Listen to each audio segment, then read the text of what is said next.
Kala haqiqiy Bishkekdan kelgan mana arashan, afg'on aralash mana qo'ylarimiz yetib kelgan mana. Pullari ham o'ta yengil.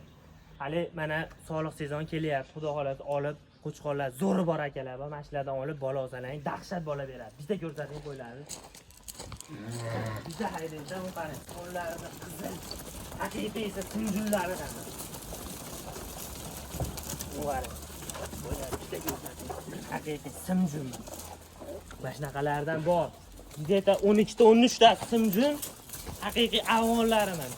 Tashlar kelishadigan xonasi bor, telefon qilasizlar, aloqaga chiqsalar. 2 kun bo'ldi, uzoq 2 kun bo'ldi, yetib keldi mana. Sarsuvlar chiqdi, yeyishini ko'rdik, hamma yo'g'i joyida xudo xolasa. Yemasa, ichmasa qaytarib olinaveradi. Aloqaga chiqaverasizlar pastki nomerlarga. Mana shunaqa bir metrajli velikan qo'ylardan olib boqinglar. Obunachilar. Bu qo'y ham o'ta ishlar qo'ysa. Bo'g'ozdan bo'lsa kerak. Bu qarang, qo'ydi.